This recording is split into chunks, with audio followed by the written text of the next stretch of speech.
Have you ever met someone who made you want to be a better person? Well, I did, and I met her when I was pretending to be someone I wasn't. Let me take you back to the very beginning. The moment I decided to walk away from everything people think they want: the luxury, the fame, the money, and become just a regular man. I'm Ethan Blake, 32 years old, CEO of Blake Tech Enterprises, a billion-dollar tech empire that I built from the ground up. Sounds impressive, right? It was. On paper, I had everything: wealth, women, status, even my face on the cover of Forbes. But none of it mattered. Not anymore. Because no matter how many women threw themselves at me, how many fake smiles I saw at charity galas, I couldn't shake the feeling that no one really knew me. No one cared about who I was without the bank account. They loved the brand, not the man. So I made a decision, a crazy one. I would disappear, well, sort of. Step down temporarily, create a fake identity, live in the real world, and see if anyone, could fall in love with me without knowing I had a private jet waiting on standby. That's how Ethan Ray was born. An ordinary guy with a beat-up backpack, a hole in his sneaker, and a made-up resume. I rented a tiny studio apartment in the heart of the city. One bedroom, peeling wallpaper, noisy pipes. My neighbors blasted music until 3 a.m., and the elevator always smelled like old Chinese food. But for the first time in years, I felt real.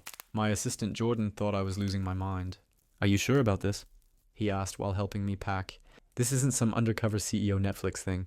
You're talking cold showers and cup noodles, man." I grinned. "Exactly." He shook his head. "If the board finds out, they'll eat you alive."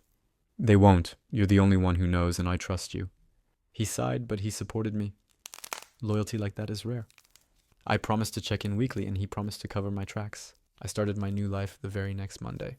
First stop, finding a job that didn't require a background check. After 2 humiliating days of rejections and confused stares at my fake resume, I landed a gig washing dishes at a tiny local cafe called Hazel's Brew. Family-owned, worn down, but cozy in a nostalgic way. The pay was minimum wage. The hours sucked. But the food smelled amazing, and I didn't have to sit behind a desk all day. It was humbling. Exactly what I needed. And that's when I met her, Lily Carter. She worked the morning shift, pouring coffee, cleaning tables, smiling like the world hadn't beaten her down, though I could tell it had tried. She wore her hair in a messy ponytail, always had a pencil tucked behind her ear, and her laugh, it was music, the kind that sticks with you. The first time we spoke, she handed me a towel and said, "You missed a spot. And another one. And that one. Are you sure you've washed dishes before?" I blinked.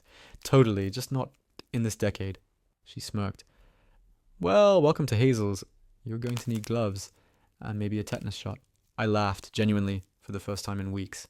Lily wasn't like the women I was used to. She didn't flirt. She didn't care about appearances. She talked to me like I was just me. Over the next few days, I found myself looking forward